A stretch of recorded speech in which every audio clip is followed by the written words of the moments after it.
Ja, Sport machen ist gut, aber wenn man die Sportübung nicht richtig ausführt, ist das natürlich nicht so gut. Und da könnten uns die heutigen Erfindungen helfen. Heute bei Einfach Genial. Das Fahrrad in Motorradoptik. Wie ein Tüftler diese außergewöhnlichen Drahtesel fast ausschließlich aus Holz baut. Und ein System, das Stimmungen erkennt und so Produkte empfiehlt. Wie Leipziger Erfinder mit ihrer interaktiven Werbetafel weltweit durchstarten. Los geht es mit den Sporterfindungen. Hier hat Henriette heute Unterstützung von Manuel Rölke. Der Leipziger ist seit 20 Jahren Fitnesstrainer. Bei der ersten Erfindung geht es ums Joggen. Es sollte so sein, dass ich, wie gesagt, mich mit dir unterhalten kann, ganz locker weiter atme. Und gerade häufig am Anfänger, der anfängt zu laufen, der atmet viel zu schnell. Soweit nichts Neues. Aber neben Schuhwerk und Atmung ist noch mehr wichtig. Sport- und Allgemeinmediziner Horst Schüler aus Münster hat sich mit dem Oberkörper beschäftigt. Genauer gesagt, der Haltung von Armen und Händen. Er hat heute eine Erfindung dabei. Doch zunächst zeigt er mit einem Modell der Knochen im Arm, wo das Problem liegt. Die Hand hat eine Aufhängung, Elle und Speiche. Und wenn Elle und Speiche verdreht sind, dann wird die Hand nicht richtig ernährt und nicht gut durchblutet. Und das hat einen Einfluss auf den Oberkörper. Eine Fehlhaltung kann zu Schmerzen, zum Beispiel im Nacken, führen. Das Problem laut dem Mediziner: zu weit nach innen gedrehte Hände während des Laufens, erkennbar an den leicht nach oben zeigenden Knöcheln. Diese Bewegung führt dazu, dass auch der Ellenbogen leicht nach außen absteht. Diese Art Kettenreaktion geht noch weiter, bis in den Oberkörper. Wie hinten zu sehen, kippt dieser leicht nach vorne. Der Sportmediziner und Tüftler zeigt, welchen Unterschied eine andere Handhaltung ausmachen kann. Macht doch einfach diese Bewegung. Wenn ihr die Hände mal so hängen lasst und einmal die Daumen nach oben nehmt. Und das gleiche nochmal retour und nochmal diese Bewegung macht. Was spürt ihr? Ihr richtet euch auf. Also ich würde sagen, vom Gefühl, dass sich die Schultern ein bisschen nach hinten bewegen und dass sich hier der Brustkorb ein bisschen öffnet. Richtig. Durch das nach außen Drehen der Hände soll es zu einer aufrechten Haltung kommen. Um Läufer dabei zu unterstützen, hat Horst Schüler etwas erfunden. Diesen Griff, der beim Laufen in der Hand gehalten wird. Er besteht aus ultraleichtem medizinischem Kunststoff, einem Band und einer kleinen Schlaufe aus Klettband. Dieser Handgriff, den ich erfunden habe, unterstützt erstmal Zeigefinger und Daumen, damit die in dieser Position erstmal bleiben können und unterstützt werden dabei. Ich muss mich nicht darauf konzentrieren, auf meine Handhaltung. Mich interessiert jetzt natürlich total, Manu, was dein erster Eindruck ist, ob das funktionieren kann. Also ich habe auch gemerkt, diese Außenrotationsbewegung, was mit dem Brustkorb, was mit der Schulter passiert. Und ich kann mir schon vorstellen, wenn ich beim Laufen dann quasi die Hand geführt bekomme in die Außenrotation, ein ganz anderes Gefühl bekomme. Ja. Und so funktioniert die Erfindung. Der Griff hat Wölbungen, die auf bestimmte Punkte der Handinnenfläche drücken. Das soll dazu führen, dass sich die Hand, ähnlich wie bei einem Reflex, von alleine in eine nach außen gerichtete Position bewegt. Und die halte ich jetzt einfach so beim Laufen. So wie ihr euch wohlfühlt beim Laufen. Ihr müsst nicht drüber nachdenken. Wir probieren es einfach aus. Macht's einfach. Ja? Dann laufen wir jetzt los. Wir laufen jetzt los. Gut, bis gleich. Henriette und Manuel laufen jetzt eine halbe Stunde durch den Park. Mit der Erfindung in den Händen. Stört dich das, dass du jetzt beim Laufen plötzlich was in der Hand hast? Nö, überhaupt nicht. Die sind ganz leicht. Und ich muss sie auch nicht wirklich festhalten, weil sie an dem Zeigefinger und am Handgelenk arretiert sind. Ja. Also ich habe nicht das Gefühl, dass ich krampfhaft was festhalten muss. Und auch nicht das Gefühl, dass ich durch dieses Öffnen oder diese Drehung eine unangenehme Position einnehmen würde. Ja. Neben den Schlaufen soll auch das geringe Gewicht von 70 Gramm dafür sorgen, dass man die Handgriffe quasi vergisst. Wir vergleichen die beiden Läufe von Henriette. Links ohne, rechts mit der Erfindung. Tatsächlich öffnet sich Henriettes Hand etwas stärker nach außen. Zumindest in unserer Stichprobe scheint es also zu klappen. So, da sind wir wieder. Wunderbar. Habt ihr euch wohlgefühlt dabei? Ich habe empfunden, wie die Schultern aktiv zurückgezogen wurden, der Brustkorb geöffnet wurde, ich freier atmen konnte und die ganze Zeit diese Position ohne Probleme halten konnte. Ja, also ich kann auch nur sagen, für mich war es beim Laufen so, als hätte man mir so eine tonnenschwere Last von den Schultern genommen. Und mir ist aufgefallen, ich glaube, ich laufe gerne mit dem Blick nach unten. Und das habe ich gar nicht mehr gemacht. Ich habe wirklich nach vorne geguckt, zielgerichtet. Und ich konnte mich, obwohl wir uns unterhalten haben, nicht dagegen wehren, dass mein Kiefer total locker wurde. Ja, und das einfach entspannt war. Und es war ein ganz anderes Laufgefühl. Aktuell arbeiten Horst Schüler und sein Team an verschiedenen Größen der Erfindung. Gleich geht's hier weiter. Vorher zeigen wir Ihnen diesen Tüftler. Ich wollte halt wirklich diesen Stil, dass das alles fließend ist und habe mich inspirieren lassen von Motorrädern. Und so ist es dann irgendwann so gewesen, dass es halt fährt. Und jetzt macht es richtig Spaß, damit auch unterwegs zu sein. Ein Fahrrad im Motorradstil. Gebaut hat es der Tüftler und Motorradfan Stefan Röhr. Doch nicht nur die Optik ist besonders. Der Großteil seiner Konstruktion besteht aus Holz. Holzfahrräder gibt es bereits, motorradähnliche Drahtesel auch. Der Tüftler hat beides kombiniert. Die Gefährte baut er individuell auf Bestellung, aber auch für sich selbst. Dabei war sein erstes Projekt gar kein Fahrrad. Ja, der Ursprung sozusagen, ne? Damit fing alles an. Mein Sohn war in einem Alter, wo er anfängt, wo die Kinder so anfangen, Laufräder zu fahren. Und ich dachte so, okay, ich will ihm jetzt kein Laufrad kaufen, weil ist nicht so meins, da ich viele Dinge selber mache. Und laufe quasi an so einem Sperrmüll vorbei und sehe das Bike. Was original ging es halt bis hier. Ne? Und hier vorne die Lenkung ziemlich einfach, aber das war kaputt. Und dann habe ich mir das angeguckt und dachte so, irgendwie kriegst du das schon wieder hin. Der Bastler erweiterte den bestehenden Holzrahmen, gab ihm einen neuen Anstrich und veränderte die Lenkerführung, um eine typische Motorradform zu schaffen. Und der war natürlich der absolute King auf dem Spielplatz, ne? Weil es natürlich ganz anders als andere war. Ein bisschen breiter, wie gesagt, und doch eher an so ein Motorrad erinnerte. Ne? Als sein Sohn zu groß für ein Laufrad war, baute der Tüftler ihm ein Holzfahrrad mit dem besonderen Aussehen. Und kurz darauf sich selbst eines. Markenzeichen, tiefer Sattel und breite Lenker. Wie bei Shoppermaschinen. Stefan zeigt, wie hier alles entsteht. Also erstmal fange ich auf ein Blatt Papier an, mache so Skizzen, bis dazu, dass ich dann irgendwann sogar so ein Pappmodell baue, um mal eine Vorstellung zu kriegen, funktioniert das überhaupt, was ich da machen will. Und dann geht es auch schon mit dem Holz sozusagen los. Der Tüftler nutzt Multiplexplatten aus Esche und Birke, Holzarten, die sowohl robust als auch einfach zu bearbeiten sind. Die zugeschnittenen Platten verklebt er zu einem Rahmen. Mit einer Schleifmaschine und viel Handarbeit bringt er diesen in eine fließende, geschwungene Form. Und wenn ich den Rahmen dann soweit fertig habe, dann mache ich die Farbe drauf. Dann nehme ich so Lasurgeschichten. Hier habe ich so alte Gardinen mit eingebaut, um so ein bisschen so Muster reinzukriegen. Es besteht aber nicht alles aus Holz. Teile wie Lenker, Federung, Lager oder auch Pedale hat der Tüftler von alten Fahrrädern übernommen. Denn für einige Bauteile eignet sich das Material nur bedingt. Ich habe mal einen Sattel aus Holz gebaut, damit bin ich 3 Meter gefahren. Da habe ich gesagt, nein, danke, ich möchte lieber was mit Federn.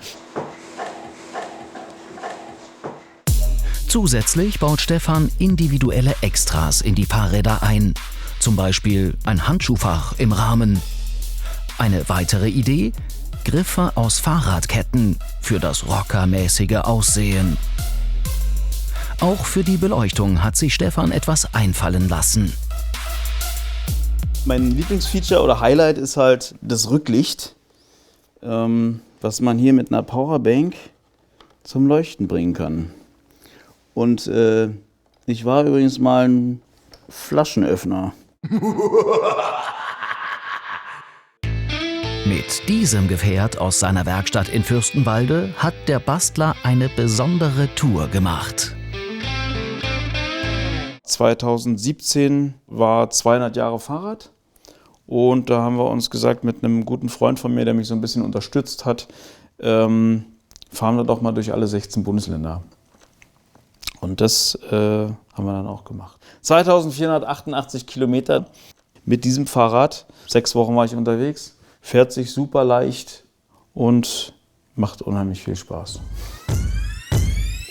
Aktuell tüftelt Stefan an weiteren Gefährten, unter anderem an einem Elektroliegerad und einem Rennrad.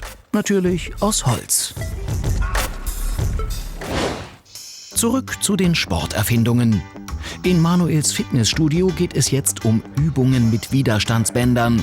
Wie beim Joggen kann man auch dabei einiges falsch machen. Ich habe früher im Studio mit solchen Bändern trainiert und da habe ich oft das hier gesehen. Ne, dass sie ganz schnelle Bewegungen machen, das ist eigentlich nicht gut, oder? Du willst einen Muskelreiz haben und wenn du wirklich langsam in die Spannung gehst und auch langsam wieder aus der Spannung rausgehst, ist es einfach effektiver für die Muskulatur, als wenn du anfängst, hier zu federn oder zu schwingen, richtig. Okay. Bei zu wenig Krafteinsatz ist der Trainingseffekt gering.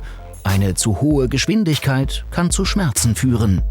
Ein weiteres Problem: gerade Hobbysportler neigen dazu, die letzten Wiederholungen einer längeren Übung nicht mehr sauber auszuführen. Man betrügt sich quasi selbst.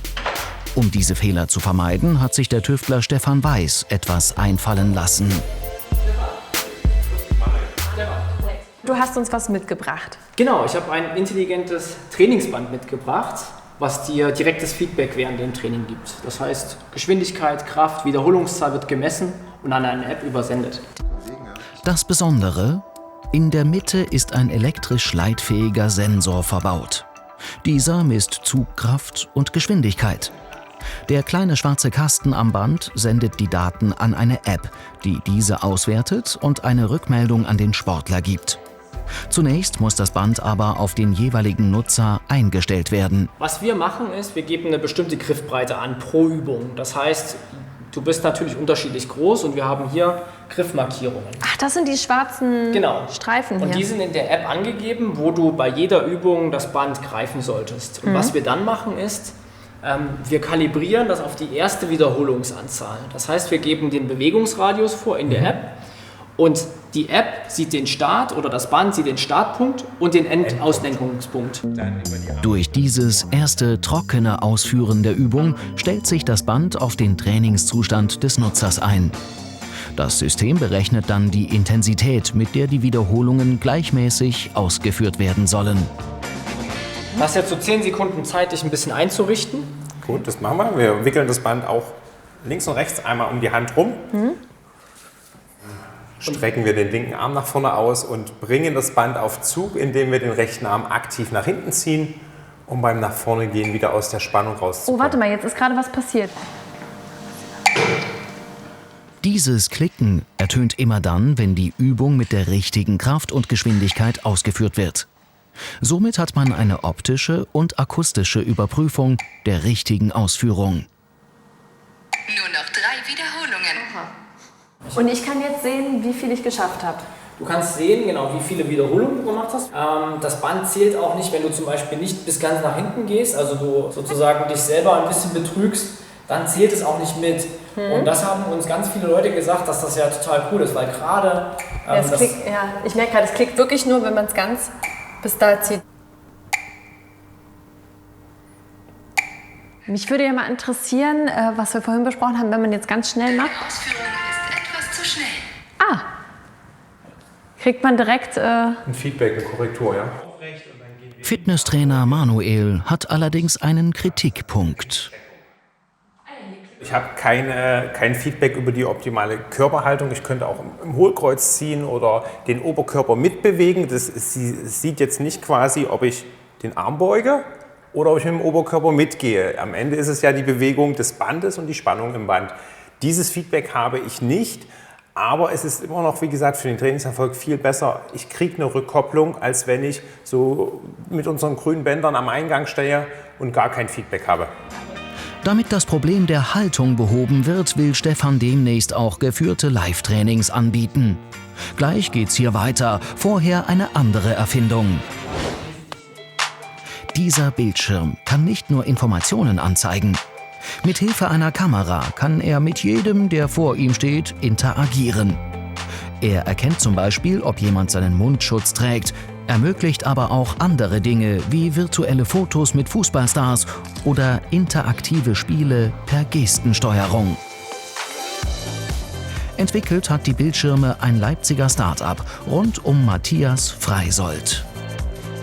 Wir sind auf jeden Fall sehr, sehr stolz, dass wir es quasi geschafft haben, auch über die Region hinweg Systeme zu entwickeln, die Leute überall auf der Welt einsetzen und Spaß damit haben. Diese Erfindung haben wir Ihnen erstmals 2016 vorgestellt. Heute ist sie weltweit erfolgreich. Rückblick. Matthias Freysold und sein Team beschäftigen sich damals mit dem Thema Werbung. Sie entwickeln einen Bildschirm, der Leute im wahrsten Sinne des Wortes ansprechen soll. Die Idee? Im Spiegelbild sollen Sprechblasen erscheinen, die gezielte Werbebotschaften vermitteln. Wir bringen den Computer das Sehen und das Verstehen bei. Das heißt, er kann auf die Person reagieren und wir sind in der Lage, wirklich interaktive Applikationen aufzubauen. Damit die Inhalte in den Sprechblasen gezielt auf die jeweilige Person abgestimmt werden können, nutzen die Entwickler eine Gesichtserkennungssoftware sowie hochpräzise Kameratechnik. Die Software sucht in den Gesichtern nach sogenannten Kontrastmustern. Diese Muster werden mit hunderten Bildern in einer Datenbank verglichen und statistisch ausgewertet. Dadurch kann die Erfindung zum Beispiel zwischen männlichen und weiblichen Gesichtern unterscheiden und das Alter ermitteln. Das Programm greift jetzt auf einen Pool von Bildern und Werbeslogans zurück und ordnet sie Geschlechtern und Altersgruppen zu. Dabei erkennt die Erfindung nicht nur, ob die Person vor ihr, wie in diesem Fall, weiblich und ungefähr 18 Jahre alt ist.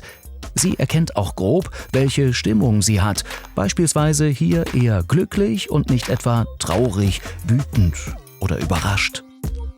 Das alles ist 5 Jahre her. Seitdem hat sich viel getan. Aus dem Start-up ist ein Mittelstandsunternehmen mit 25 Mitarbeitern geworden. Und die Tüftler haben ihr System mit weiteren Funktionen ausgestattet. Einer der neuen Bildschirme steht in der Stadtbibliothek Leipzig. Er dient hier nicht als Werbemittel, sondern als Einlasskontrolle. Der Bildschirm zeigt nicht nur die aktuellen Corona-Regeln an, die zu beachten sind, er kontrolliert sie teilweise auch. Wir haben dem System beigebracht, dass es erkennen kann, ob die Person Masken trägt oder nicht. Und in dem Fall bekomme ich diese Warnung auf dem Bildschirm angezeigt, doch bitte die Maske aufzusetzen, weil das System erkannt hat, dass ich keine Maske trage. Wenn ich jetzt die Maske aufsetze, dann merkt er das und springt quasi um und gibt mir andere Informationen als Sprechblase dann angezeigt. Neben der neuen Objekterkennung kann die Erfindung mittlerweile auch mit einer Gestensteuerung ausgestattet werden. So kann man sich zum Beispiel durch Informationsterminals in Geschäften durchklicken, ohne den Bildschirm berühren zu müssen. Die Gestensteuerung kann aber auch als Spiel- und Spaßelement eingesetzt werden, wie bei diesem Getränkeautomaten. Eine weitere spielerische Funktion? Virtuelle Fotos knipsen, zum Beispiel mit seinen Lieblingsfußballspielern. Das System wird in seinen unterschiedlichen Formen in 21 Ländern genutzt und hat einige Innovationspreise gewonnen. Von ihrer Idee können die Erfinder heute gut leben. Zurück im Fitnessstudio. Hier gibt es Sportgeräte, um die Muskulatur zu trainieren. Viele solcher Geräte trainieren die obere, große Muskulatur. Oft wird dabei die sogenannte Tiefenmuskulatur aber vernachlässigt. Diese liegt unterhalb der großen Muskeln. Sie sitzt direkt an den Knochen und sorgt für deren Stabilität. Wenn sie nicht trainiert wird, kann es zu Rückenschmerzen oder Verspannungen kommen. Um diese speziellen Muskeln zu trainieren, gibt es bereits viele Geräte. Einige davon hat Manuel auch in seinem Fitnessstudio. Und ich würde sagen, wir nehmen uns mal jeder so einen Schwingstab hier. Hab links und rechts 2 Gewichte dran, in der Mitte quasi die Griffposition. Und wir setzen den einfach mal ganz locker in Schwingung. Achten darauf, dass wir möglichst den Ellenbogen festmachen und aus der tiefen Muskulatur der Unterarme und der Schultern arbeiten. Die Schwingungen gehen bis zur tiefen Muskulatur und dem Skelett durch und können diese somit trainieren. Auch durch Druck- und Balanceübungen mit Faszienrollen oder Bällen wird die Tiefenmuskulatur angesprochen. Mithilfe von Gymnastikstangen und Gewichten kann man durch Dehn- und Rotationsbewegungen ebenfalls trainieren. Es gibt also bereits Möglichkeiten, die oft vernachlässigte Tiefenmuskulatur zu trainieren. Jedoch braucht man zahlreiche Geräte dafür. Um das Training zu vereinfachen, hat Markus Siebeneicher aus Büchenbach in Bayern spezielle Stäbe entwickelt. Hallo. Ja, hallo. Hallo. Du siehst ja aus, als gehst du zum Golfen. Nein, ich komme mit einem ganz besonderen kleinen Trainingsgerät, das eben ganz viele verschiedene Möglichkeiten bietet. Ein im Prinzip konventioneller Stab, wie man zuerst denkt. Oh, der ist schwer. Das sieht ja erstmal aus, als vom Material, als wäre der ganz leicht, aber der hat ordentlich Gewicht. Das Besondere, der Tüftler hat im Inneren ein Geflecht aus Edelstahlstangen verbaut, ummantelt mit Silikongummi. Der Stab wiegt 1,4 Kilogramm. Und was kann man damit alles machen? Tja, man kann es verwenden als Schwingstab. Diese Schwingstäbe sind ja durchaus bekannt. Man kann es verwenden als Gymnastikstab. Na, warte mal, wir machen erstmal den Schwingstab. Ähnlich wie vorher kann der Stab in Schwingung gebracht werden und so die Tiefenmuskulatur trainieren.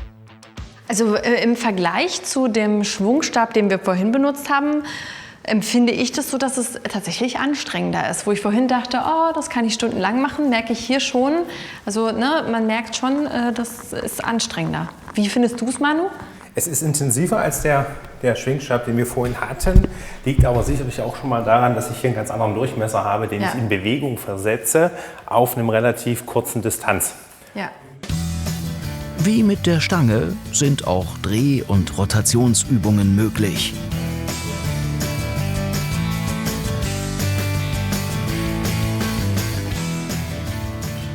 Man kann dafür natürlich ganz verschiedene Schwingübungen auch machen, die mit anderen Schwingstäben nicht möglich sind, dass man eben die Enden nimmt und dann auf andere Art und Weise schwingt. Das heißt, der Trainingskreativität sind laut Erfinder im Gegensatz zu herkömmlichen Schwungstäben kaum Grenzen gesetzt. Fitnesstrainer Manuel hat allerdings noch etwas anzumerken. Ich finde, es liegt sehr gut in der Hand für die Tiefenmuskulatur, dass ich es wirklich gut ansteuern kann. Was wirklich ist, ich brauche eine gewisse Also ich muss es wirklich erlernen, ich muss die Kraft aufbringen können. Also wenn jemand noch gar keinen Kontakt zum Sport hatte, denke ich, ist es gut, dass er sich langsam rantastet, vielleicht auch mit einem Trainer am Anfang zusammen, dass er einfach erstmal das Gerät beherrscht, weil er sonst vielleicht auch die Lust verliert, wenn hier quasi gar nichts sich bewegt und er probiert das und probiert, dass er einfach eine Anleitung hat, um dort erstmal reinzukommen in das Training. Man kann halt auch schön spielerisch miteinander, ne? Dann auch das benutzen.